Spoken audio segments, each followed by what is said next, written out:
Hello and welcome to Resource Report, where we share with you important information about local nonprofits and resource organizations that support the community we share, produced by Pathways to Agency. I am your host, Rainmaker. Today's guest is Samantha Gilbertson, Executive Director of Innovations Human Trafficking Collaborative. Please welcome Samantha.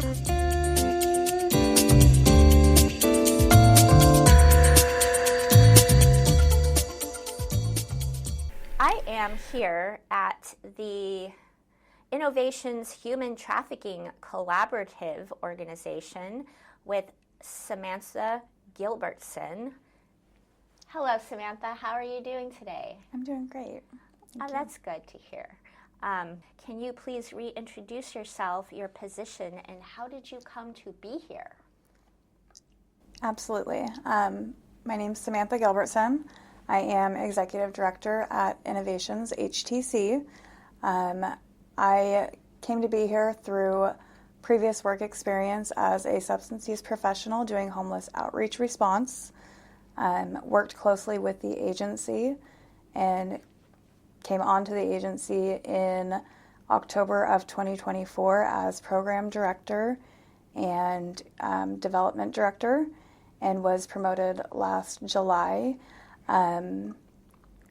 Through the position, I've got the privilege of walking along survivors through stability with community partners and our multidisciplinary teams. Wow, that's an amazing accomplishment. Thank you. How are you feeling about that role moving into it? It's an honor. It is truly an honor that I get to be in this position, that I get to make really real change within the system and for survivors moving forward. Thank you. That's wonderful. Can you please give a brief history of the organization and share the mission and vision? Innovations was founded to address critical gaps in services for individuals impacted by human trafficking, particularly labor trafficking and sex trafficking in Western Washington. And over time, we've grown into a collaborative, survivor-centered organization focused on providing direct services, building community capacity, and advancing systematic change. Our mission is to provide trauma-informed, person-centered services that empower individuals impacted by human trafficking while fostering collaboration, prevention, and systematic change. And our vision is a future where all individuals are free from exploitation and have access to equitable, holistic, and support to thrive. Thank you. That's awesome. That's some really great stuff there.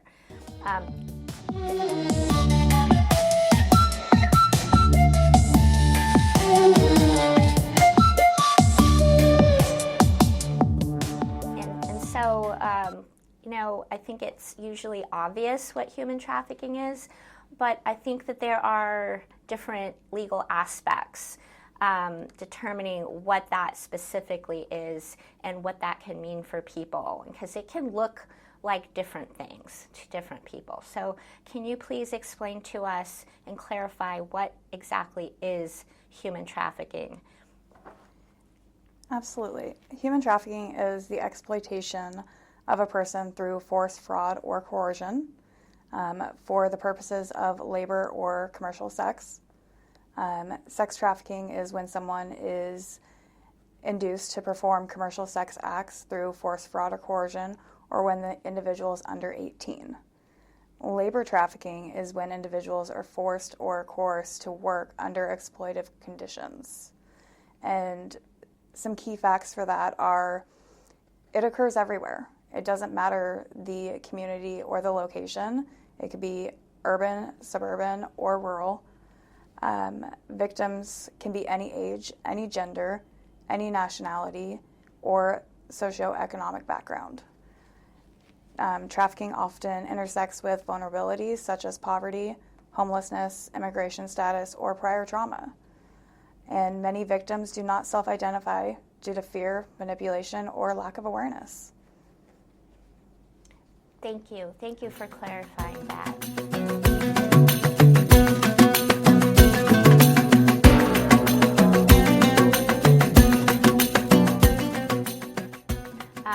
And so let's clarify who it is specifically that you serve. Who are your clients? So, Innovations serves individuals who have experienced or at risk of labor trafficking, sex trafficking, exploitation, and related forms of abuse, whether that's domestic violence, sexual assault.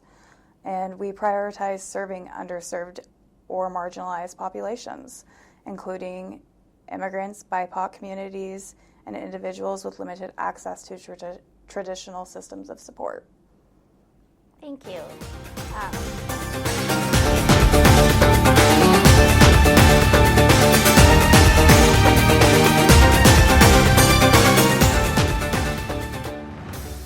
And how can community members recognize potential victims?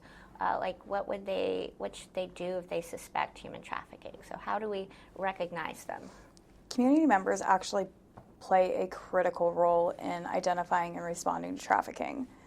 Possible indicators include lack of control over personal identifying documents, signs of fear, anxiety, submissiveness, inconsistent or scripted responses, poor living or working conditions, restricted movement or communications, and working excessive hours with little or no pay.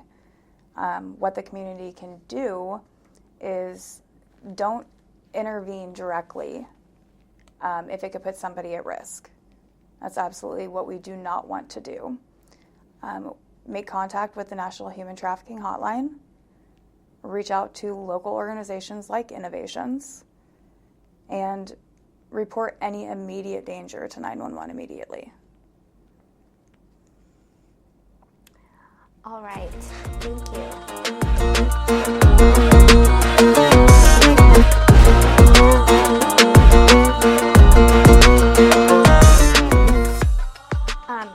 So, I myself, I have not been trafficked, but I have been through a lot of emotional traumatic abuse myself, and it took me a long time to recognize that, no, this is a dysfunctional relationship and it's toxic, and the way that I'm being treated is not right. It's like the frog in the pot of water kind of thing, Do you have victims that take a while to figure out sometimes what's happening, or is this something that's always been obvious to them? What have you noticed? We absolutely do. About 30% of the screenings that we do that come from outside community referrals, so it's another community agency or another case manager identifying and realizing what's going on before the individual does. They will call us, set them up with an intake, and we ask our screening questions.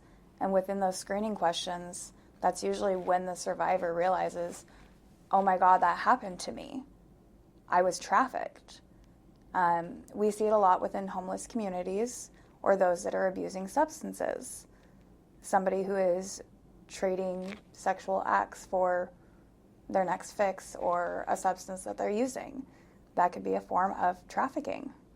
And they don't realize it or recognize it until they're sitting down with a case manager or an advocate and really understand what it is and what's going on. At that time, we offer them services. We offer them a safe way out. We operate and run a safe house here in Olympia, and that's one of the options that we give them.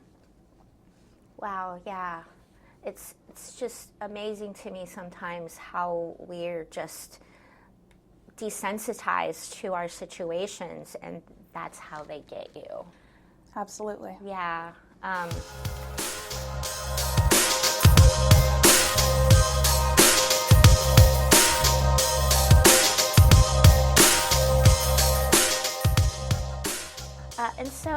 So please share what it is you do. Like, what does the organization do?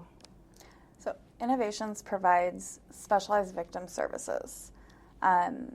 It's a continuum of care and system-level interventions, and that includes direct client services. We do mobile advocacy. to where we meet a client where they're at. So if they're not able to come to the office and they're in a shelter in Thurston County, Lewis County, Pierce County, we can go to them and see them where they're at. Reducing those barriers is huge. We do survivor-centered programming. Innovations runs 2 different support groups. We do a phase 1 group for those that are just coming out of the life, and we also do a phase 2 support group for those that are ready to take the next step in their life and find more meaning within leadership, empowerment, and advocacy work potentially. And then we also do training and technical assistance for community partners, agencies, law enforcement, hospitals, and then we do community collaboration and task force leadership. Innovations runs the South Sound Human Trafficking Task Force, and then we do research and policy advocacy. Wow, okay.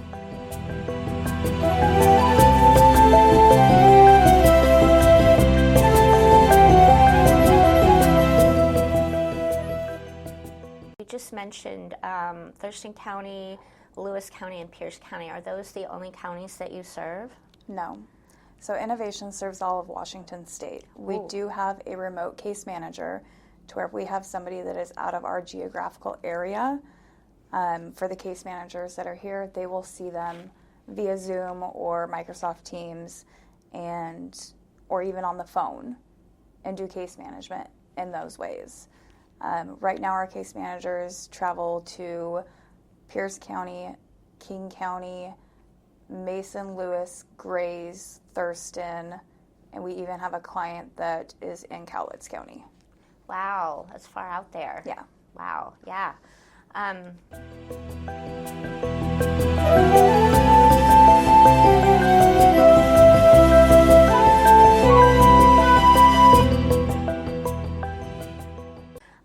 I just have this visualization, of somebody being in this circumstance where they need what is called a quote-unquote extraction. You know what I mean? Just go in and get them out kind of thing. Does anything like that ever happen? So Innovations over the last 2 years have participated in 2 joint operations with local law enforcement, Homeland Security, and FBI. We do not go in and do extractions unless we are accompanied by law enforcement, and it's usually we are on the sidelines to where we are the easy handoff. We are the person that they are seeing to get those next step services. By no means will we ever put any of our case managers at risk.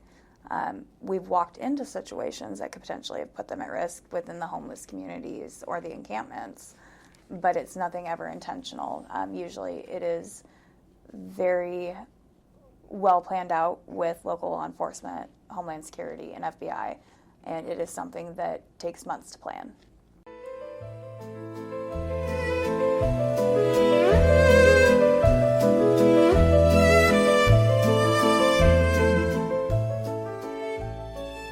I know that some law enforcement has been infiltrated by trafficking groups. And so some people may not feel safe dealing with law enforcement because of that. How do you navigate situations like that? So we always work with the client where the client is at. If they don't want to report to a certain law enforcement agency because there is fear or concerns, then we absolutely do not. We don't ever push or pressure a client to report anything. It is always free will. I will tell you that the law enforcement communities and agencies that we work with, I have absolutely no concern. And we work closely with them with forensic interviews. They've transported for us with clients. They've set up SANE exams for clients.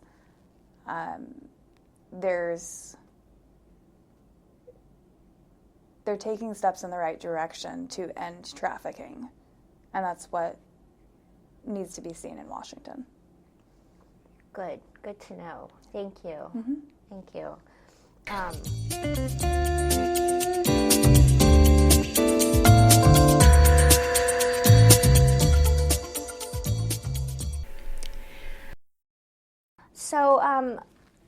Let's talk about your programs and services. So you have the Direct Client Assistance Mobile Advocacy. Absolutely. Our direct client assistance and mobile advocacy, that's meeting the clients where they're at.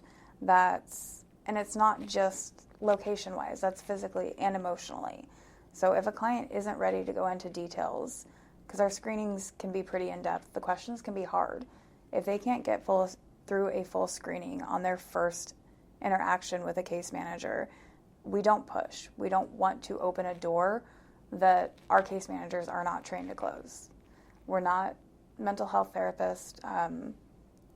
We're case managers. We've come through lived experience, whether it's secondary, whether it's through our clients, but we don't want to push somebody into something that they're not ready for. It can do more trauma than good. And it's providing immediate and ongoing support. So if a client is just coming out of the life and they need stable housing, we'll utilize local resources, we'll utilize our own safe house, and then when they're ready to get a job, we walk through that with them. So it's somebody there every step of the way, especially for survivors that came into this life at an early age that might not have those living skills that you need to really move forward. Right. And there are areas of the brain that get shut down, like executive function, in survival mode, trauma Absolutely. kind of situations. And so when you're at an early age, that's how your brain developed. And so recovery from that as an adult is a lifelong kind of growing those neurons situation. And it's not something that just turns back on when you get out of the life. It's something that takes time. Definitely, for sure.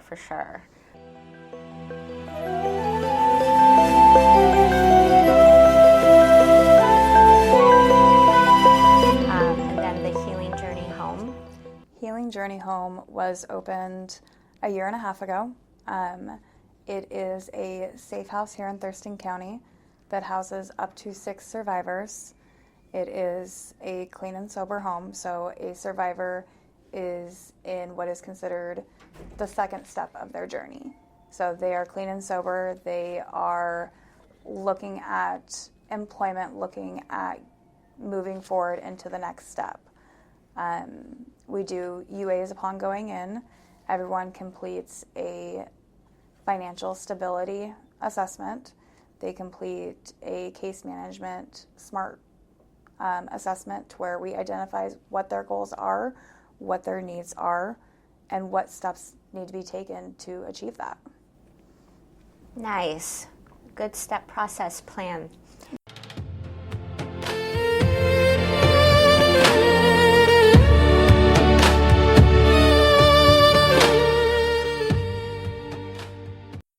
And what is the Mariposa Project? Mariposa Project is our Phase 2 support group. It is, again, for survivors who have been out of the life, who are ready to take on more leadership, more empowerment, that are ready to assist other survivors potentially. Nice. And what kind of trainings do you provide? We provide trainings. It could be anything from Human Trafficking 101 to labor trafficking identification, trauma-informed care for survivors, human trafficking in Indian country, and then we also do organizational protocol development. Wow, that's a lot of stuff there.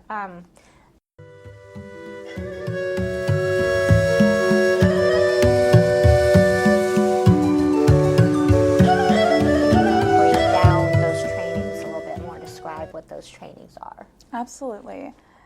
So our Human Trafficking 101 training, it is entry level into human trafficking. What is it? How to identify it? And how to respond. Our labor trafficking identification, it's similar to the human trafficking, but it goes more in depth for labor trafficking specifically. Trauma-informed care, those are going to be tailored more to community partners, how to react and how to respond when you come across a survivor. Really making sure that the survivor is not pushed to a point of stepping backwards instead of stepping forwards. If they're ready to report, not asking them probing questions over and over again and re-traumatizing them. And then human trafficking in Indian country would be for Indigenous communities or agencies and communities that work within Indigenous communities. It would be responding, identifying, and there's different protocols when it comes to working within Indigenous communities, and different ways to report. And then the last one, protocol development. That would be another one that would be for other community agencies. We recently did one at a local hospital that didn't have a protocol set up. We went in there for 3 days, sat down with their leadership team, and set up a guideline for their clinicians. If they come in contact with the trafficking survivor, what are the next steps that they are going to take? What are they going to do for the survivor, both immediate and long-term needs? Nice. Thank you.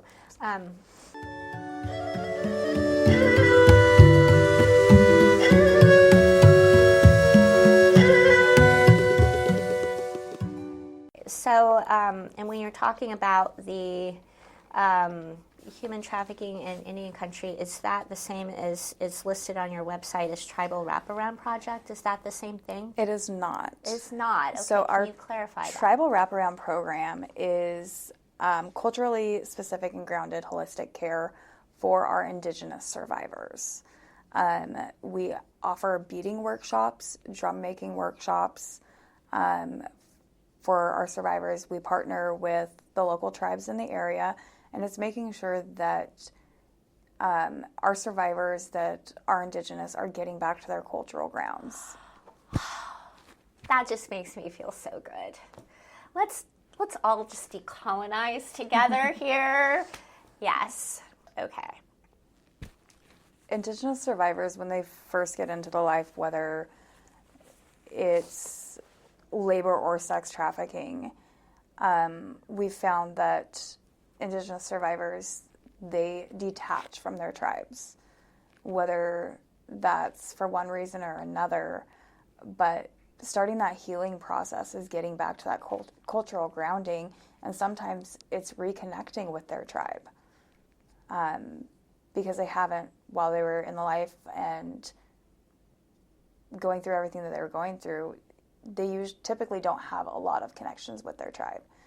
So getting back to that, it is a huge piece in the healing journey. This thought just came to me talking about that. But, you know, along with the lines of the idea of decolonizing, and many of us in America are like European descent. And I want to say, in a sense, we all have been trafficked using these definitions that you put forth by the establishment, the system that we were raised in, all of the capitalism, because we are working for the man and we are not making ends meet. And it is by design. Yeah. And, you know, in that sense, to decolonize completely would be to shut that down and get back to our roots. And, you know, I've got like 8 different nationalities in me, okay? But it's like, I think to decolonize on that level, I'm just taking this little side trip here, okay? Is to figure out what culture in your ancestry you resonate with the most and go into that, you know, and explore that and get back to that. And above all, it's finding that connection with your ancestry and the land that your family, your roots was from, you know?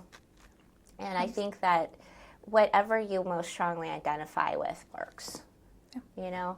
Yeah, just throwing that out there. Like, yeah, we were talking about human trafficking on this level, but I think that there's a deeper level that we are all in that same boat together under the establishment that we have been growing up in for generations, decades. Absolutely. Right, centuries. Okay, thank you.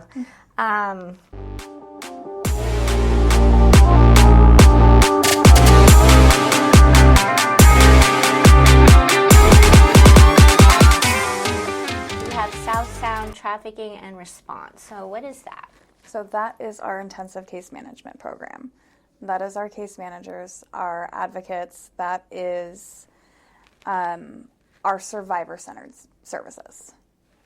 And that is meeting the clients where they're at. That is job search, housing search. We just did a domestic violence protection order with a client. And then the next step will be reporting to local law enforcement and making sure that it's served on the perpetrator. It's walking alongside those clients wherever they need us. Nice.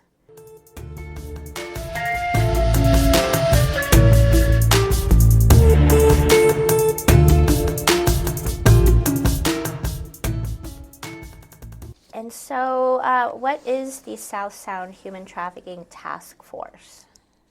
The South Sound Human Trafficking Task Force is a multidisciplinary collaborative that's led by Innovations. It was founded by Innovations, bringing together local law enforcement, service providers, healthcare professionals, and community organizations to coordinate efforts, to share resources, and to improve outcomes for our survivors. That sounds pretty simple. There's more to it than that. It's where we all come together on one shared level. The first hour of our meetings, it's collaboration, it's sharing resources, what's going on, what are we seeing in the community, and then the last half hour, it is strictly case managers, not just ours, but from other agencies as well, that we could potentially share clients with. What barriers are you seeing for this client? Where can we step in? Where can we assist? And making sure that those clients' needs are met. Thank you for that breakdown. Absolutely. And that's something that like people in the community can come and join? Yes, that's facilitated by Sean Smith.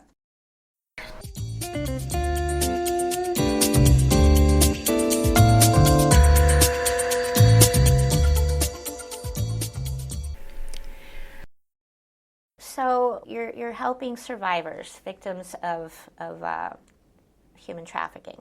So what is the survivor model? The survivor model is our work. It's guided by survivor-centered services, meaning survivors lead their own goals and their own decisions. Survivors are with case managers that are providing services that are trauma-informed and culturally responsive. We work based on empowerment and autonomy. It's prioritized with all of our clients, and lived experience is valued and integrated into our program designs. Thank you.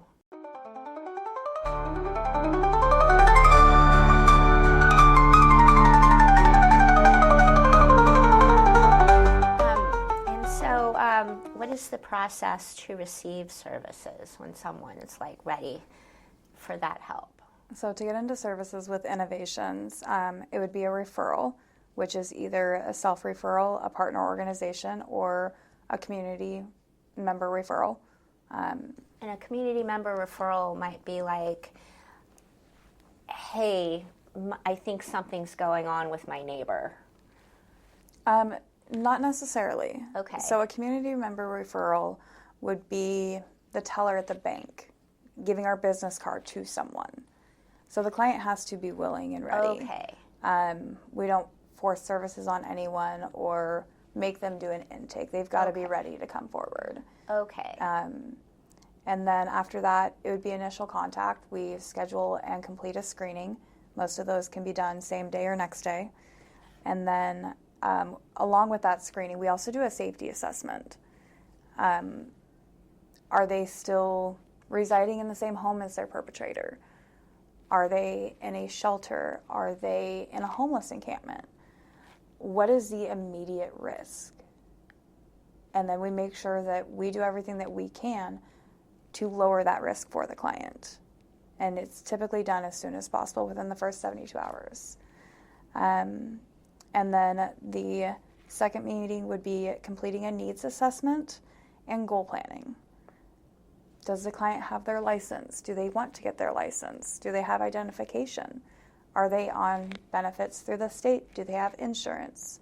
What steps need to be taken to get the client where they need to be? And then we also do connection to services and ongoing case management. So there is no period of time out for a client. A client can be with us in services for years. If we don't have contact with a client, after 30 days, our case managers will make 3 attempts to contact them over the next 30 days. And then after 60 days, they become an inactive client. And they can always re-engage, but it just makes room on their rosters for other active clients.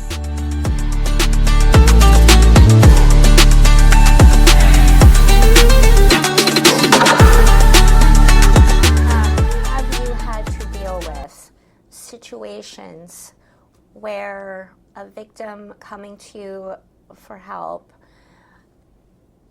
needs to, for their best safety, change their identity, like kind of like those witness protection programs or something, and they're relocated and they get like a new name, a new social security card, all of that, new ID, new life?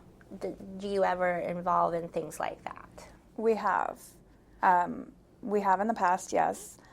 We work with community partners, national community partners, and more specifically Homeland Security as well. And that would be working with that national partner in relocating the client to a safe house out of state. That would be working with Homeland Security to set up alternate identity in a different area that is deemed safe for them. Some of our survivors have been trafficked across multiple states, and making sure that they're not going back to some place where they were previously trafficked is huge.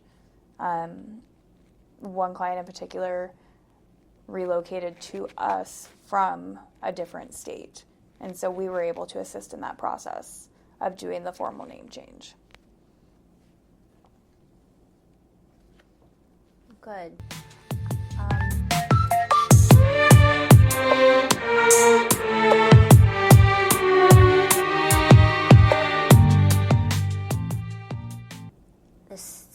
This scenario came to mind. I knew someone who,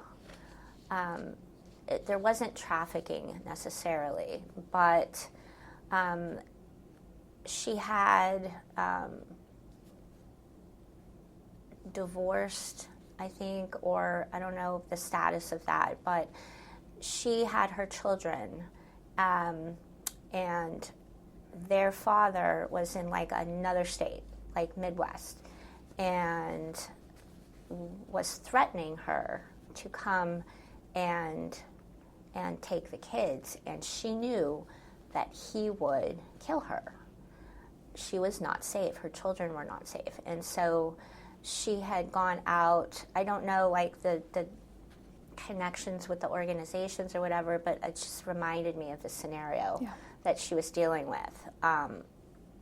And so she needed to be relocated with her children and have new identities.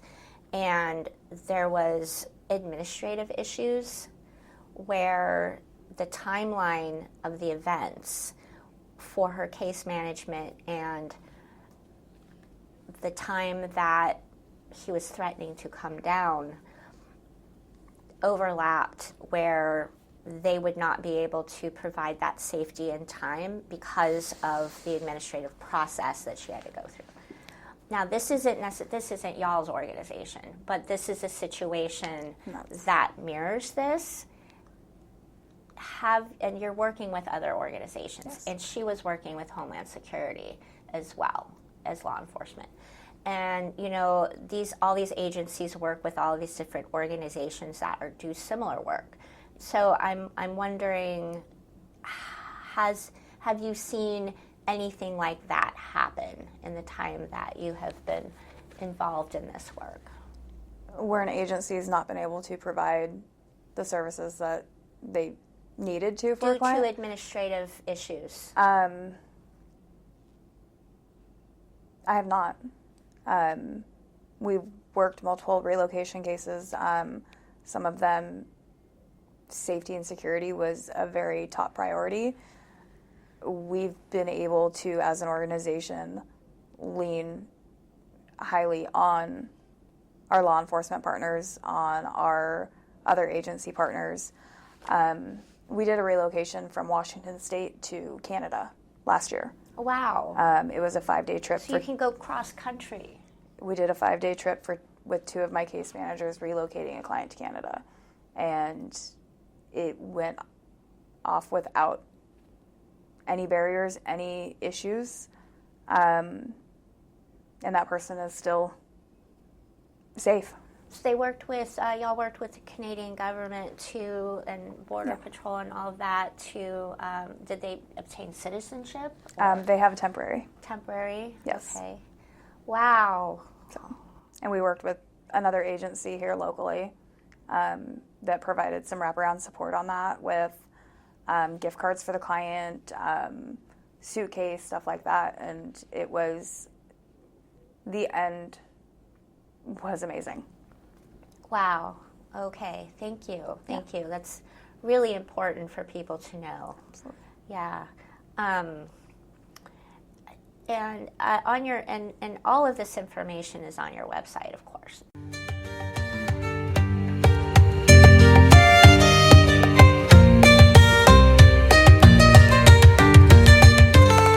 And so I've seen that you have a very extensive list of partnering agencies as well as crisis resources. Could you maybe just name drop a few of those?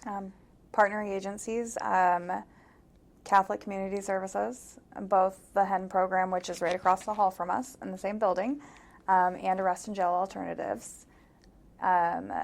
Safe Place is somebody that we work very closely with. Family Education and Support Systems. Family Education Support Services? Yes. Yeah. In Tumwater. I've interviewed both of those. Yes. If I've got a family, that is one of my first calls. If I don't have the resources for the client, I call Family Education and Support Services. If they don't have it, they've got the answer of where to find it. Awesome. Yes. Okay. And I noticed the crisis clinic. Yes. Is on your list of crisis resources. Yes. Yeah, Holly Wetzel is wonderful. I interviewed her. And then what are some other resources you have listed there? You just name drop a few. It's a really long list. We work very closely with Northwest Resources for behavioral health services, both mental health and substance use services. It's not BHR, is it? No. Northwest Resources. Okay. They've got 3 locations in Olympia and 1 in Shelton. We also have a contracted in-house therapist that is here once a week seeing our clients, who works through Alta Vista. And then we work with Olympic Health and Recovery Services on a regular basis as well. Our list of collaborations and partnering agencies is very long, and we wouldn't be able to do the work that we do with survivors if it wasn't for our partners in the community. That's what it's all about, is partnership. Absolutely. People helping people. And do you work with schools? I'm talking about elementary, middle, high school, colleges? Do you work with any of the schools at all? So we've worked in collaboration with Evergreen, St. Martin's. We had an intern from St. Martin's actually not too long ago. South Puget Sound. We've done a couple prevention sessions at a couple of the local high schools. Innovations is 18 and over, so when it comes to youth, we usually refer out. So if there's a case or a situation with youth, then we will refer out. But we do prevention trainings. When you say refer out, can you describe what that is?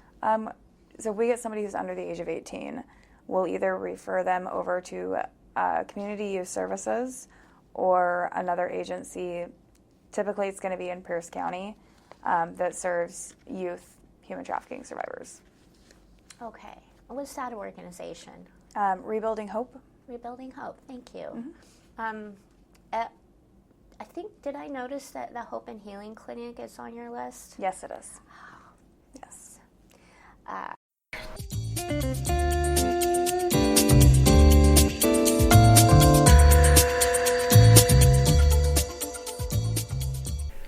I did notice that you do have some videos to view on your website there for people to see. Can you talk about what those are about?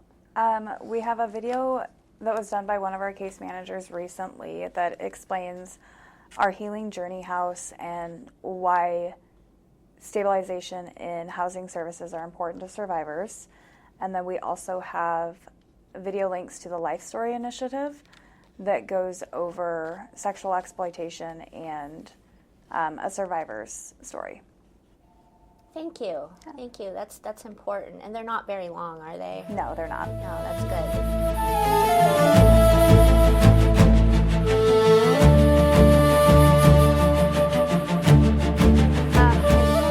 Earlier, you talked about advocacy, legislative advocacy. Yes. Yeah. Okay. Can you talk about that? Systematic change with Innovations.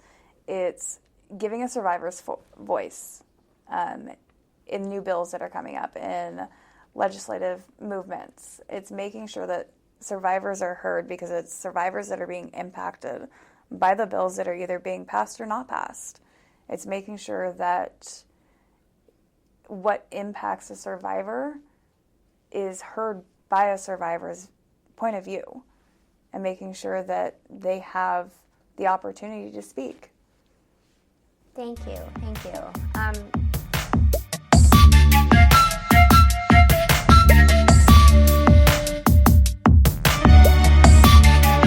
So you have that WAYS program on your website. WAYS Forward is a program underneath Innovations. It was founded by Innovations. Okay.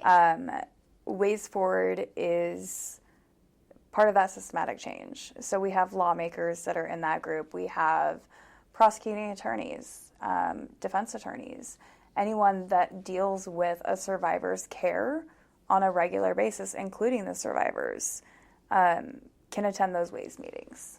Okay. And there is more information about WAYS on the website. Okay. Thank you. There is a potential that WAYS Forward will be handed over to another agency that has the capacity to give it the time and attention that it deserves. Okay. We are a smaller group and smaller staff, and we put our clients' needs above everything else, and unfortunately sometimes WAYS Forward gets put on the back burner, and it deserves an agency and the attention that can really make those systematic changes that are needed. Thank you. Thank you. And whenever it's determined what that change will be, who might be taking it over, if that happens, there will be updates about Absolutely. that? It'll be on our website. Okay, awesome. People can look for it there. Yes. Thank you.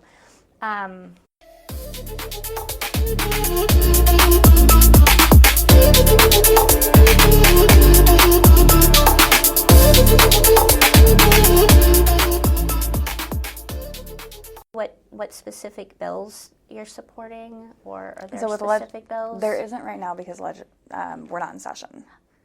So until the session restarts, they're doing storytelling and getting more people involved. Okay, okay.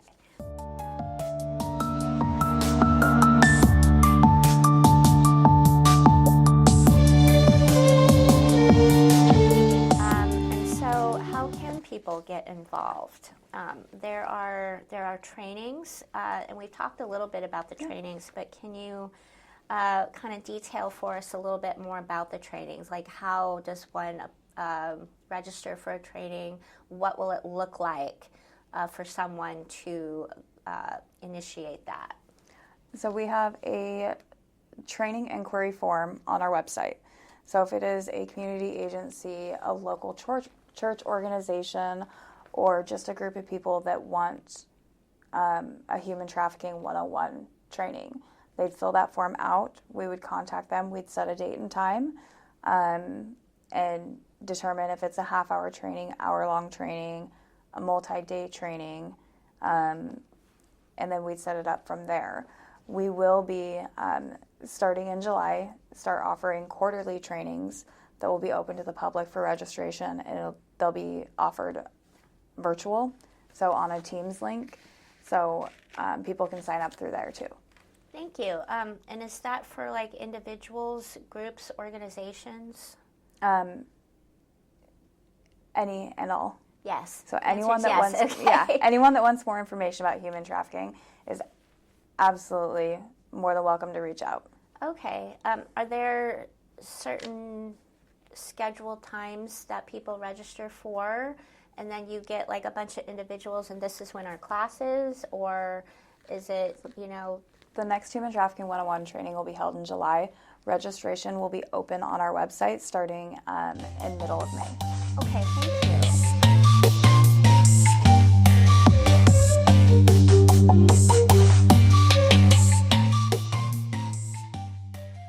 Volunteers, and I heard you mention internships at some point. Yes, we do internships for school-based, and then we also do volunteers. We have an application process that everyone goes through, as well as a background check. Right now we have one current volunteer who runs our clothing closet that's open one day a week, every Wednesday from 12 to 4, and that is their sole purpose. That's what they wanted to do coming on, so that's kind of what we gave them. But we're always looking for more volunteers, whether that's admin assistants, survivor assistants, and internships. It would be more hands-on with clients, is what we've done in the past. Okay. And what does that look like to get involved in a volunteer or an internship? You fill out a form. How's that work? We do have a volunteer and intern application, and then we would do the initial interview, make sure they're a good fit with the organization, and then we would conduct a background check and then schedule from there. About how long does all of that usually take? About a week. And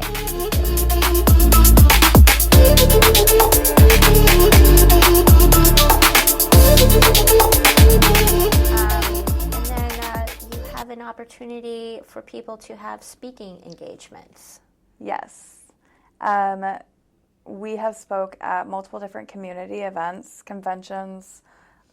Sean Smith, one of our case managers, just spoke at a domestic violence convention in Spokane, and he will be returning next month to speak for one of the tribes. We are also speaking at the City of Lacey's DEIB Summit on the 1st of May, and it is typically our speaking engagements are a human trafficking 101, what to look for, what we're seeing in the community. But if there's specific topics that they'd like us to cover, we can do that as well. Is it sometimes the impression I got on the website with the speaking engagements is also could look like someone wants to share their story to help advocate and bring awareness. Did I get the right impression? Yes, you did. We do have staff that are survivors, so they have done engagements in the past where they go and they share their story, and it also leads into an awareness piece. Thank you. That's really important.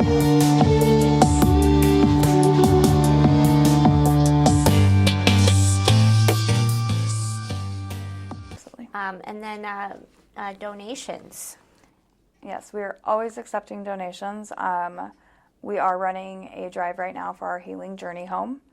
And that is bedding, towels, anything that our survivor would need coming into their own place for the first time. And then any donations that we receive, they all go to directly support survivors. Thank you. And you take like clothing. You have the little store. Yes. Or what is that? We have a clothing closet. A clothing closet. Yes. Yeah. Okay. And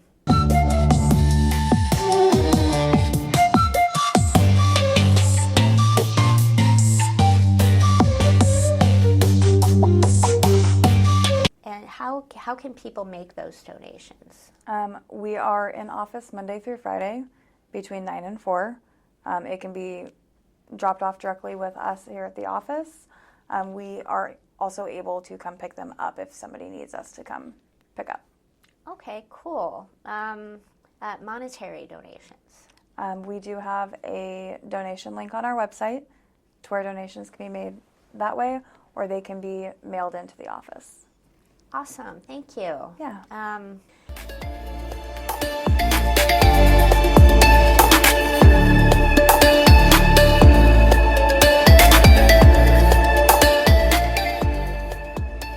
Is there anything else you would like to share?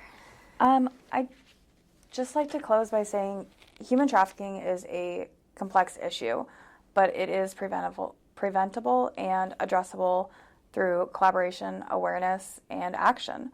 Every community member has a role to play, and together we can create safer systems, support survivors, and work towards a future free from exploitation. Thank you. Thank you so much, Samantha, for your time. Thank you. I appreciate you. Thank you so much.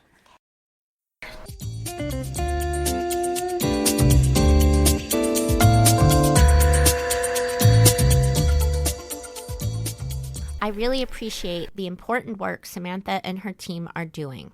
If you want to reach out to someone at Innovations Human Trafficking Collaborative, you can do so by going to their website at innovationshtc.org.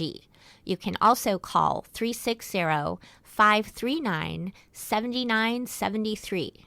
To reach the National Human Trafficking Hotline, call 888-373-7888.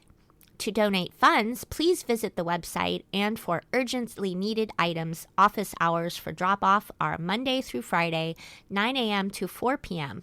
You can also contact Innovations to schedule a pickup. The clothing closet is now open Wednesdays from noon to 4 p.m. at 4317 6th Avenue Southeast in Lacey.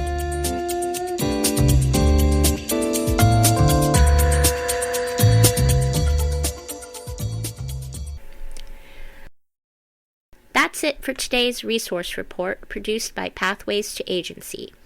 At Pathways to Agency, we are driven by the belief that everyone should have the tools and support to achieve their goals and thrive in their communities.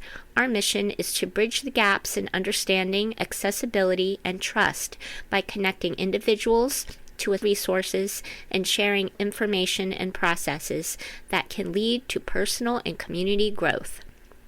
Resource Report offers information about existing and emerging nonprofits and resource organizations. Find out more at pathwaystoagency.org. You can also find our shows archived indefinitely on rss.com/podcasts/resource-report.